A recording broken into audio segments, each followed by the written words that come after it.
Eh, ini oke Bu, Oke, bisa oke. Bu. Oke, silakan. Ya. Assalamualaikum warahmatullahi wabarakatuh.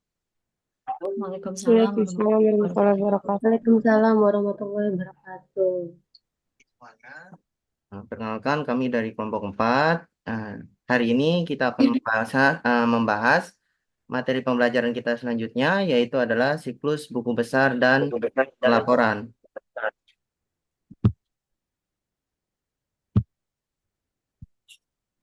Definisi siklus buku besar dan pelaporan. Apa itu siklus buku besar? Siklus buku besar adalah serangkaian langkah yang mencakup pencatatan transaksi keuangan ke dalam jurnal, pemindahan. Rizky, sebentar. Iya, Bu. Rizky, Iya. bisa di slideshow nggak? Slideshow. Ini dibagikan, Bu. Iya, ini enggak, Bu? Bukan, ini bisa, modenya bisa di slideshow nggak? Oh, sebentar, Bu. Iya, Ini, biar Bu, kelihatan. terlihat? Nah, dah. Oke, makasih. Silahkan Ya, Bu. lanjutkan. Ya, Bu. Oke.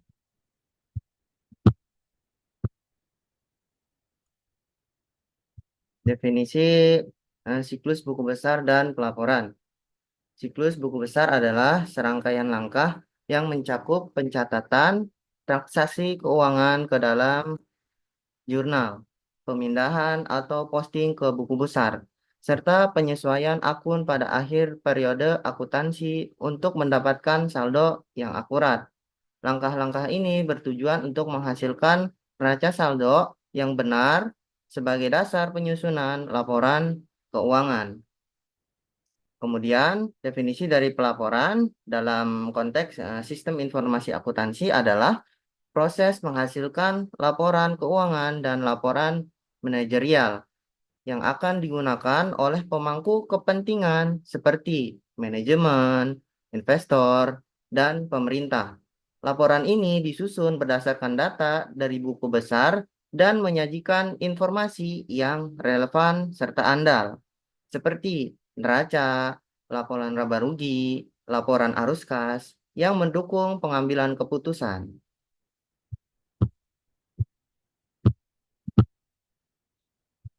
Selanjutnya, di sini ada diagram konteks siklus buku besar dan pelaporan.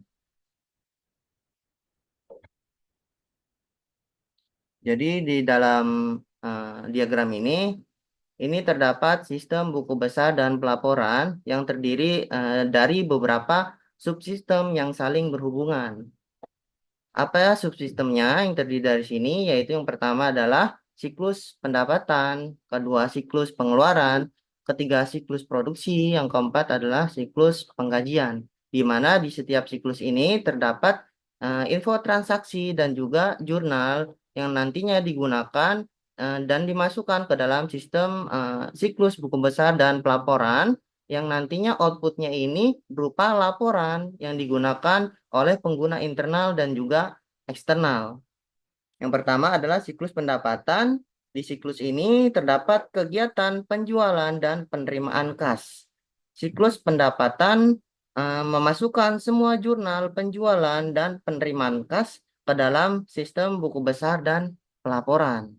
Kemudian siklus pengeluaran, di mana di siklus ini pengeluaran juga memasukkan jurnal pembelian dan pengeluaran kas ke dalam sistem buku besar. Selanjutnya di siklus produksi, di mana di siklus ini terdapat informasi dan juga transaksi terkait harga pokok produksi yang nantinya dimasukkan juga ke dalam sistem buku besar dan pelaporan. Yang keempatnya adalah eh, sumber daya manusia atau siklus penggajian. Di sini siklus penggajian ini juga memasukkan informasi terkait upah dan gaji dari pekerja. Selain itu, di sini juga terdapat, bentar Bu. Selain itu, di sini juga terdapat bendahara, di mana bendahara ini juga memasukkan jurnal aktivitas investasi dan juga pendanaan ke dalam sistem buku besar dan pelaporan. Selanjutnya, di sini juga tahapannya ada kontrolir yang memasukkan jurnal penyesuaian apabila terjadi penyesuaian-penyesuaian dari beberapa jurnal yang sebelumnya. Lalu langkah berikutnya, Direktur Anggaran di sini memasukkan nomor anggaran yang nantinya anggaran ini akan direalisasikan dan dilaporkan dalam bentuk laporan atau output akhirnya, di mana laporan ini nantinya digunakan oleh bendahara, manajer, dan pengguna eksternal serta kontrolir. Gunanya untuk apa? Penggunaan laporan ini untuk eh, menampilkan gambaran keuangan suatu perusahaan atau untuk menentukan langkah selanjutnya yang digunakan perusahaan untuk mengambil keputusan. Kemudian di sini juga terdapat diagram arus data level 0, siklus buku besar dan pelaporan, di mana di diagram arus ini terdapat 4 poin utama tahapan proses dalam pembuatan siklus buku besar dan pelaporan. Yang pertama ini adalah memperbarui buku besar. Yang kedua adalah memasukkan jurnal penyesuaian. Yang ketiga adalah menyiapkan laporan keuangan. Yang keempat adalah menghasilkan laporan manajerial.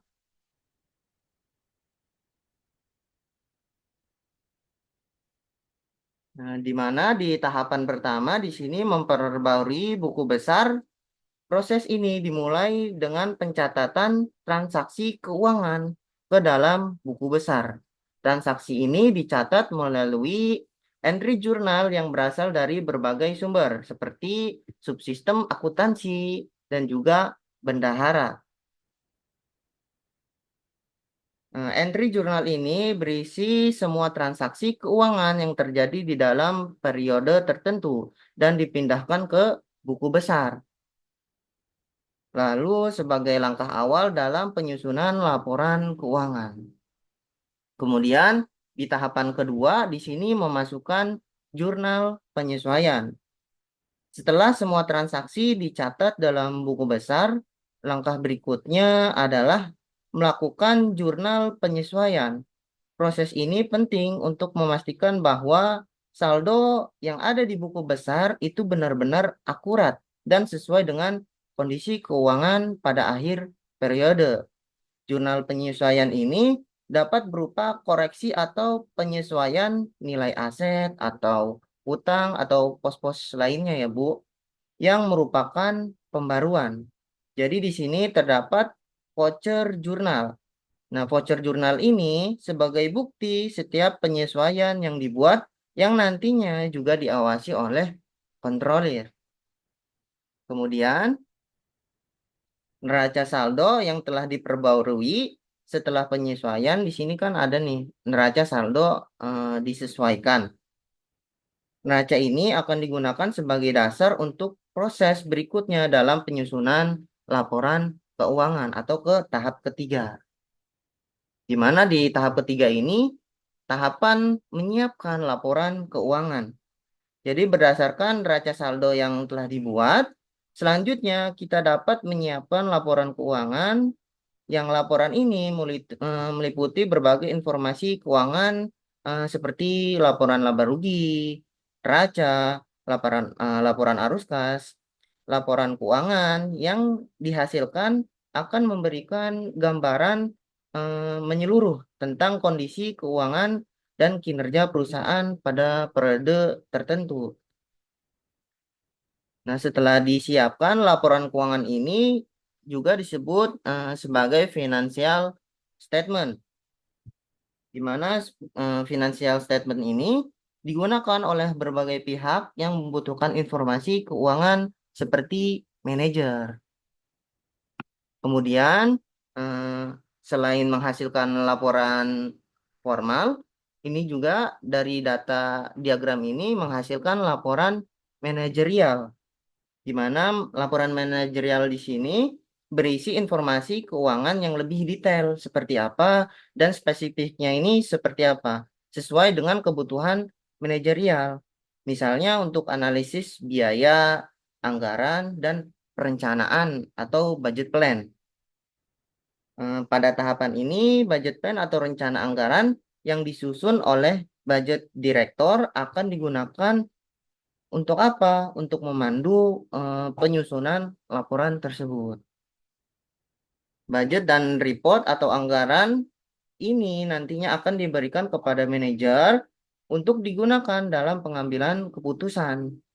Bagaimana keberlangsungan atau langkah selanjutnya yang akan ditetapkan. Kemudian di sini ada ancaman dan pengendalian di mana dalam pembuatan siklus buku besar ini terdapat ancaman atau kesalahan-kesalahan yang mungkin timbul pada saat pembuatannya. Pengendaliannya atau cara penanganannya seperti apa? Ini nanti akan dilanjutkan penjelasannya oleh rekan saya, Selvia. Kepada Selvia, dipersilakan.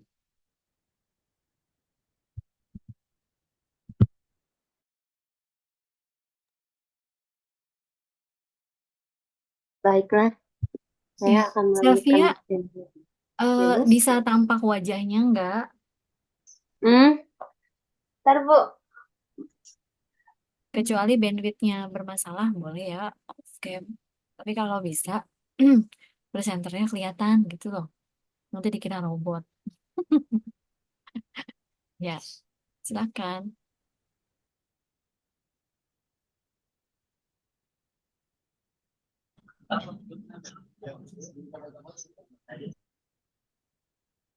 Sudah Bu. Nah, kan cantik kan, kelihatan. Oke, silakan lanjut. Baiklah, saya akan melanjutkan presentasi mengenai selanjutnya ada ancaman dan pengendalian. Di sini ada 3, itu aktivitas, ancaman, dan pengendalian. Aktivitas masalah-masalah umum di seluruh siklus buku besar dan pelaporan. Ancamannya ada 1, data buku besar yang tidak akurat dan tidak valid. Cara pengendaliannya, pengendalian integritas pengolahan data. Terus pembatasan akses ke buku besar. Tinjauan terhadap seluruh perubahan pada buku besar. Terus pengungkapan laporan keuangan yang tidak diotoritas.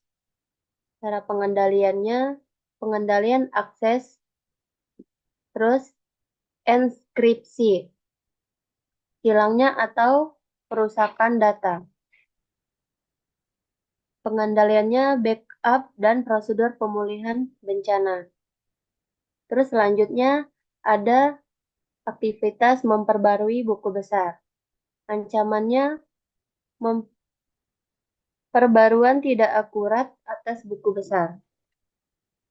Cara pengendaliannya, pengendalian integritas memproses entry data, rekonsiliasi dan laporan pengendalian, pembuatan dan peminjaman audit, pengendalian akses dan rekonsiliasi dan laporan pengendalian, tinjauan dan pembuatan jejak audit.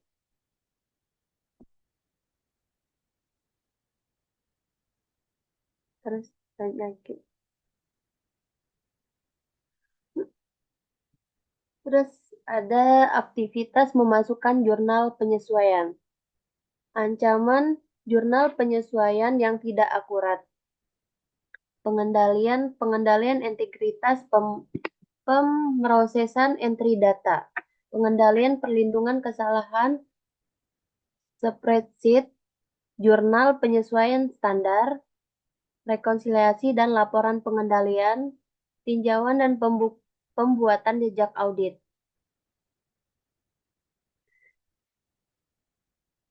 Terus ada jurnal penyesuaian di dalam aktivitas ini ada 2 ya teman-teman. Yang satunya tadi jurnal penyesuaian yang tidak akurat, yang satunya lagi jurnal penyesuaian yang tidak diotoritasi.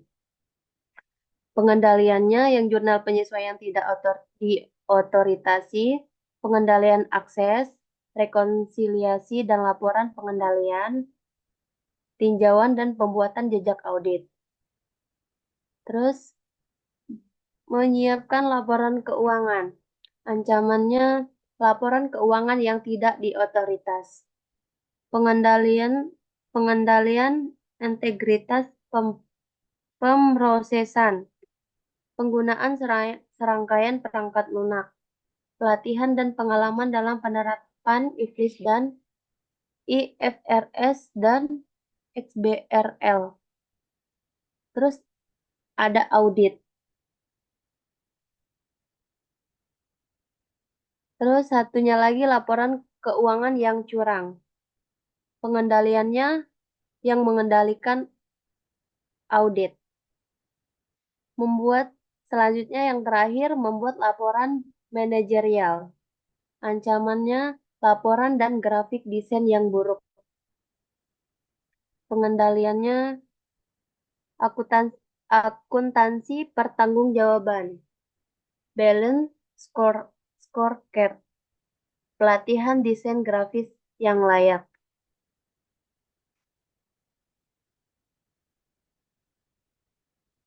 Terus kesimpulan, siklus buku besar itu adalah pelaporan yang sangat penting karena menjadi dasar bagi perusahaan untuk memahami kondisi keuangan mereka secara akurat. Tanpa siklus ini, informasi keuangan bisa jadi tidak akurat dan menyesatkan pemangku kepentingan dalam membuat keputusan.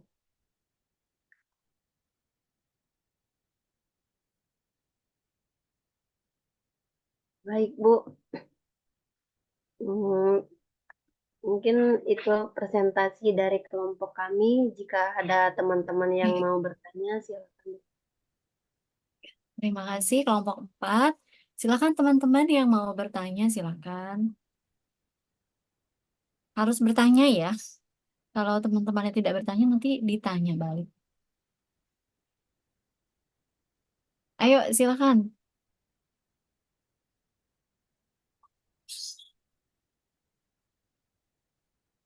Ada Ine, Indah, Justice, Andrian.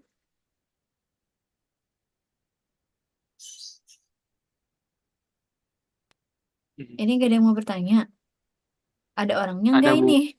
Ada. Ayo, siapa yang mau bertanya?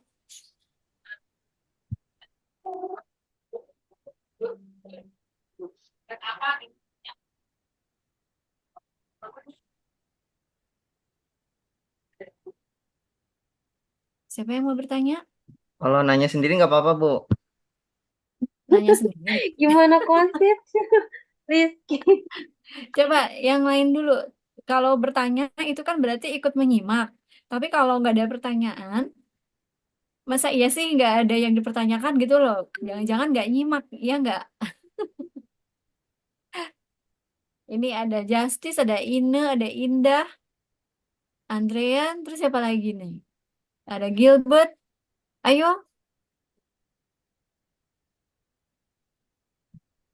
Bentar ya, Bu. Ini mau nanya ini, Bu. Tentang...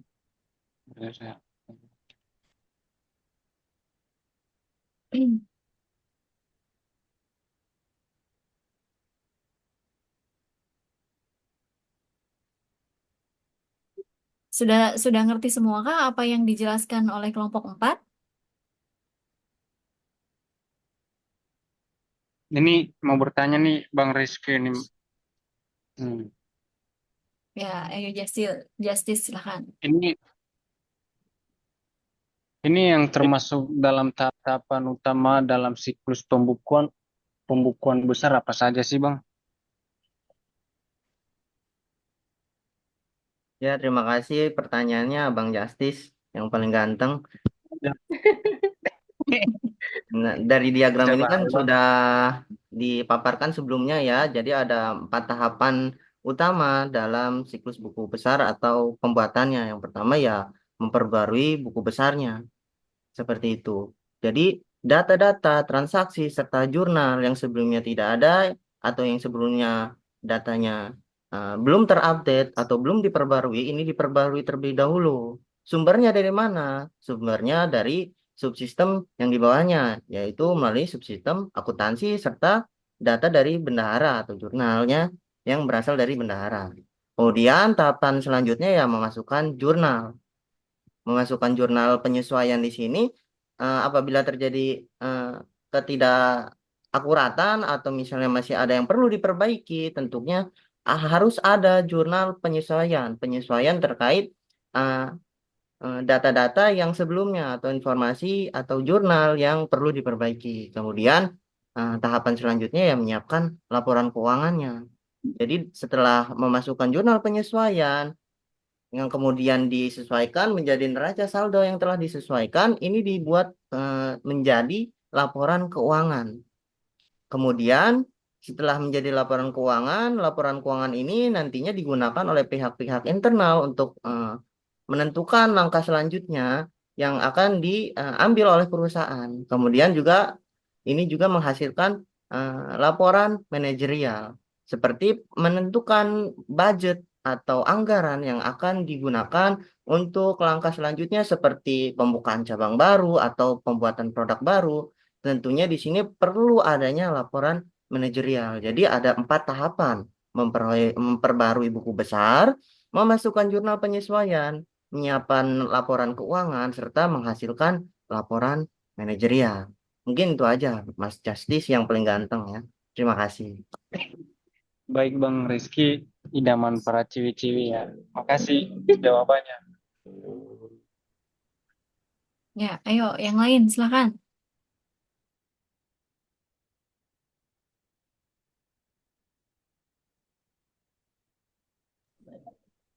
Ibu, maaf mau bertanya. Ya, silakan. Siapa ini? Eh, Siapa mengapa ini? sistem Andrea? buku Andrian, Bu? Oke, ya, silakan Andrian.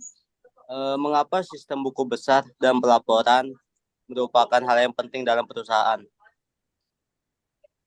Ya, silakan. Mungkin rekan saya mau bantu jawab kali Bu ya. Ya, sabar, Bu.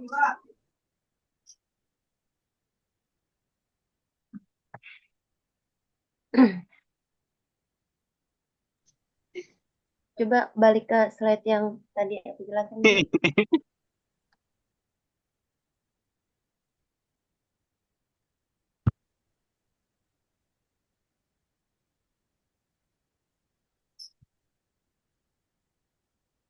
Yang mana? Slide yang aku jelasin.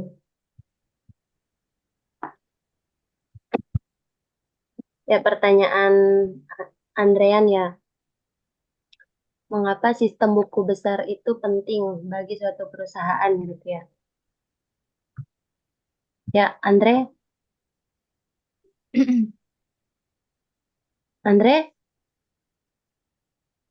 Ya, ya yang pertanyaannya mengapa sistem buku besar dan pelaporan keuangan di suatu perusahaan itu penting?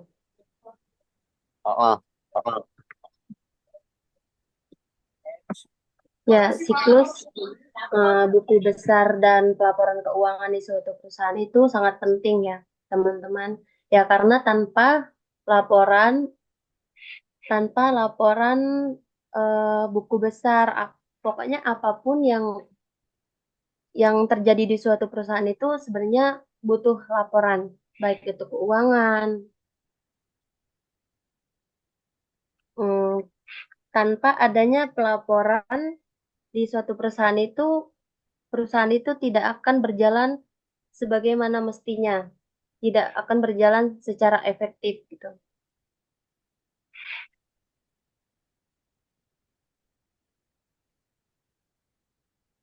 Oke, terima kasih Via. Ada lagi? Atau Rizky mau nambahin? Mau nanya dong, mau nanya dong. Oh, Boleh. sebentar. Rizky mau nambahin atau udah cukup dari Via? Jadi kenapa sih buku besar atau buku besar dan laporan keuangan itu penting? Yang pertama itu adalah sebagai kontrol keuangan. Iya nggak? Kalau nggak ada buku besar, bagaimana mengontrolnya? Bagaimana mau mengauditnya? Kemudian yang kedua itu adalah sebagai salah satu bahan untuk evaluasi kinerja. Nah, laporan keuangan itu kan cerminan dari apa yang sudah mereka lakukan, kinerjanya. Kemudian yang ketiga, profitabilitas. Nah, bagaimana bisa mengukur sebuah entitas itu memiliki profit? Apakah sudah berhasil, strateginya berhasil juga? Bagaimana kalau tidak ada laporan keuangan atau sistem buku besar? Jadi dari sistem buku besar yang akhirnya bermuara pada laporan keuangan ya. Nah, dari buku besar ini juga, ini bolehlah dianggap sebagai yang keempat ya, ini berfungsi sebagai pengambilan keputusan. Keputusan yang diambil oleh manajer yang tentunya nanti bermanfaat bagi pihak eksternal maupun internal terutama, itu lihatnya by data ya kan. Nah, by data ini setiap keputusan yang diambil, kebijakan-kebijakan, kemudian realisasi dari semua perencanaan, budget plan dan lain-lain, itu kan lihatnya dari data-data tersebut yang sudah terrecord di dalam buku besar. Nah, kemudian yang terakhir ini kepatuhan dari sisi hukum. Nah, kalau dalam sistem pencatatan itu kan ada standar, ya kan? Standar yang sudah ditetapkan, standar akuntansi keuangan. Nah, apakah sudah sesuai? Nah, terkait dengan hukum juga terkoneksi sama kepatuhan terhadap compliance dari sisi peraturan perpajakan. Jadi semuanya saling terhubung. Oleh sebab itu, maka buku besar dan laporan keuangan ini memiliki peran yang penting. Ya, sampai sini paham? Bisa dipahami yang dijelaskan? Bisa, Bu. Oke, baik. Tadi ada yang mau bertanya satu lagi di 5 menit terakhir ya. Saya agak cepat sekarang ngeliatin Iya, durasi ya. bisa, Bu. Ya, silakan Indah. coba Indah. Apa ya? Gimana cara perusahaan memastikan akurasi pengakuan pendapatan untuk menghindari masalah hukum atau audit yang lebih ketat? Itu aja sih.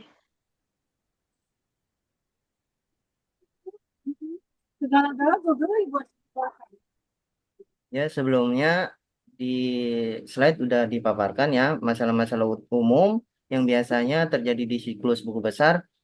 Terkait pertanyaannya, bagaimana cara penanganannya? Tentunya untuk cara penanganannya di sini, pengendaliannya integritas pengolahan data, kedua adalah pembatasan akses ke buku besar, sekaligus tinjauan terhadap seluruh perubahan pada buku besar. Jadi sesuai enggak sih standarnya dalam pembuatan buku besar ini? Apakah datanya sesuai atau tidak? Itu mulainya dari siklus-siklus sebelumnya. Siklus sebelumnya juga sesuai atau tidak? Seperti itu standarnya. Uh, Tentunya di dalam pembuatannya juga harus ada pengawasan. Jadi kalau untuk sendiri mungkin berpotensi terjadinya Ya. kesalahan data. Tetapi kalau misalnya terdapat pengawasan, tentunya kan yang namanya kesalahan data atau uh, ketidakakuratan dari suatu laporan ini bisa diminimalisir seperti itu. Jadi harus ada otorisasi dan juga integritas dalam pengolahan datanya. Mungkin itu aja. Mungkin ada yang mau nambahin? Saya boleh gak Ki? Boleh, boleh, Oke, boleh. baik. Terima kasih. Tadi siapa tadi? Indah ya? Indah. Iya, Bu. Oke, Indah. Cukup Bu, ya saya mau jawabannya dari nambah. Rizky. Karena durasi kita 3 menit lagi, kita closing aja dulu ya. Nanti kita nyambung lagi baru dilanjut. Diberi 2 kesempatan untuk penanya lagi aja untuk sesi berikutnya. Tapi karena kita udah mau habis, kita tutup dulu aja ya, Rizky. Ya. Oke, baik. Kita tutup dulu.